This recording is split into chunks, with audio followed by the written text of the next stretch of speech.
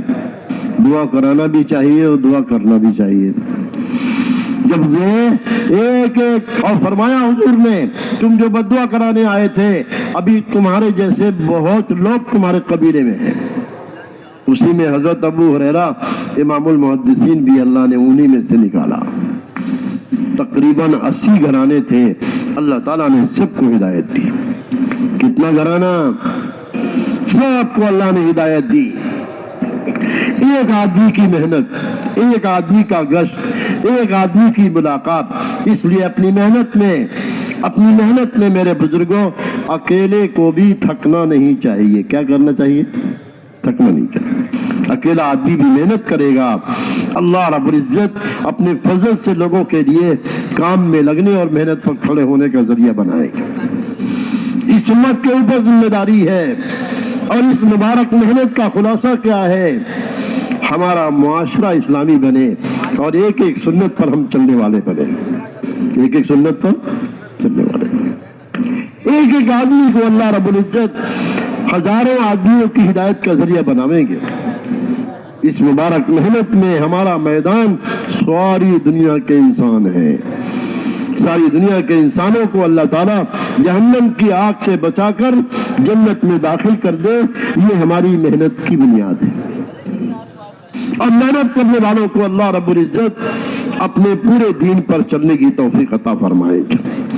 اس مبارک محنت کے جتنے اعمال ہیں سارے اعمال اعمال ہدایت ہیں, سارے اعمال اعمال تربیت.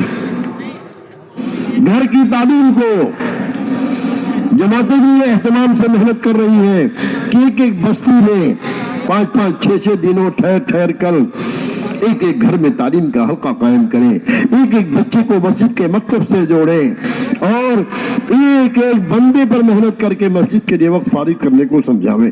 2.5 گھنٹے سے لے کر 8-8 گھنٹے سب کے پاس فارغ ہے. ایک ایک بندے کو اللہ کے راستے کی نکلنے والی نبی کی سنت سمجھاویں. اللہ کے راستے کی نقل و حرکت سے سب سے پہلے نکلنے والوں کو اللہ تعالیٰ ہدایت عطا فرماتے ہیں.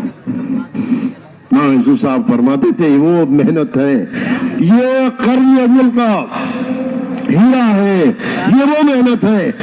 فاسق فاجر آدمی اگر فسق و فجور سے نکل کر اس راستے میں نکلے گا, اس مبارک محنت کی وجہ سے فسق و فجور سے نکل کر نبی کی سنتوں پر چلنے والا بن جائے گا.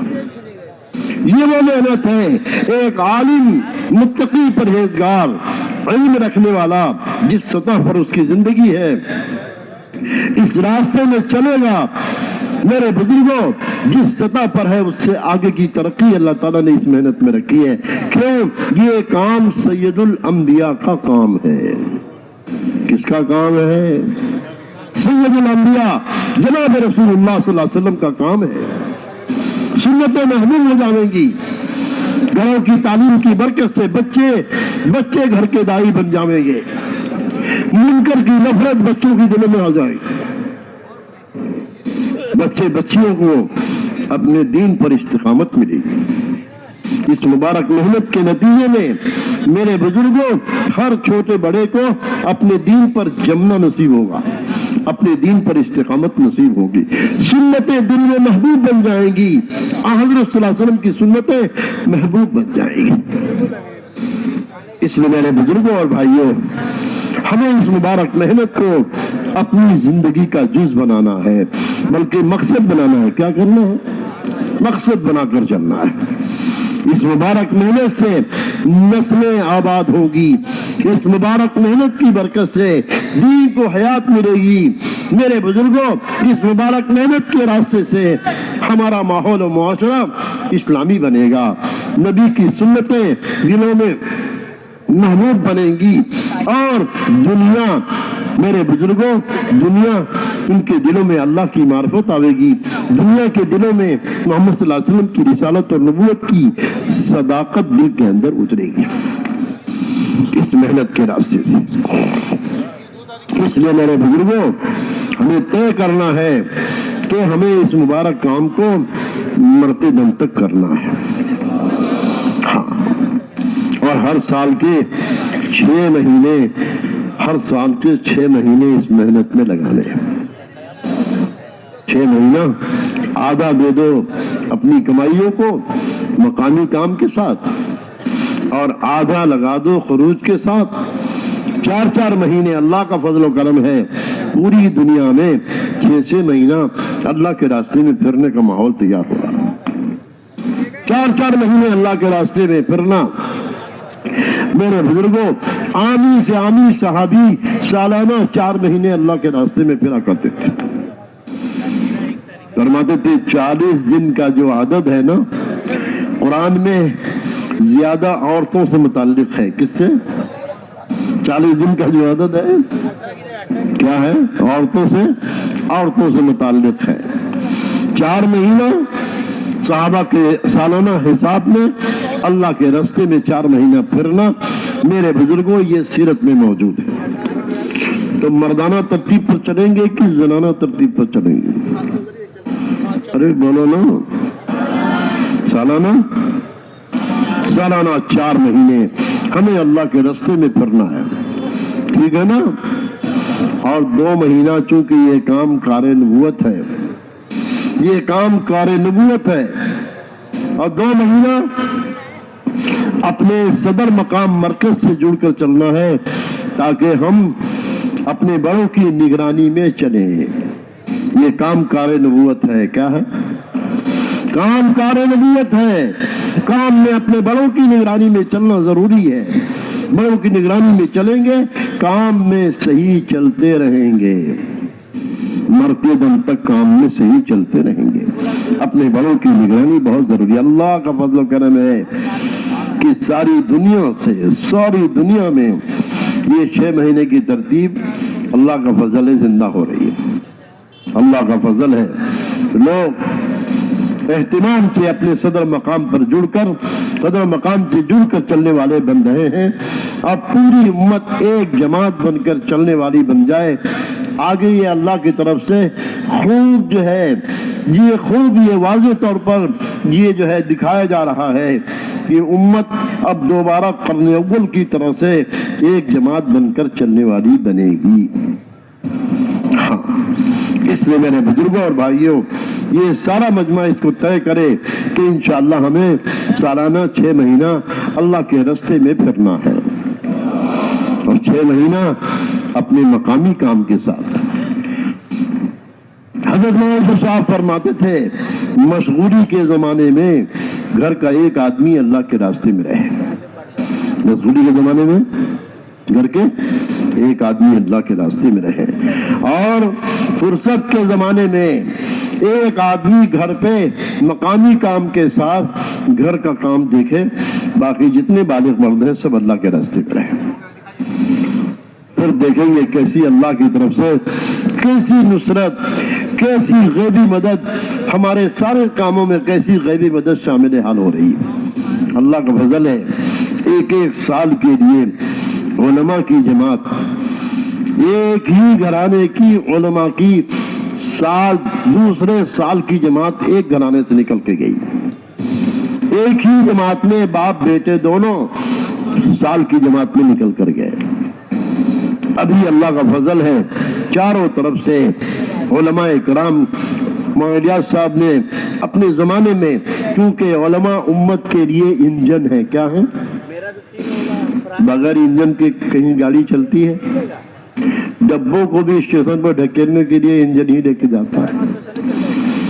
علماء کے لیے 3 سال اللہ کا فضل ہے کہ ایک ایک جوڑ سے, ایک ایک اجتماع سے 50 علماء, 5 جماعتیں دوسرے سال کے لیے, پہلا سال لگا چکے, دوسرے سال کے لیے تیار ہو کر, تیسرے سال کے لیے تیار ہو کر, ماشاءاللہ تیار ہو کر اپنا نام پیش کر رہے ہیں اور تیار ہو کر لوگ آ رہے ہیں. کبھی جب نقل و حرکت امت میں زندہ ہوگی تو دین کو حیات ملے گی کہ نہیں ملے گی؟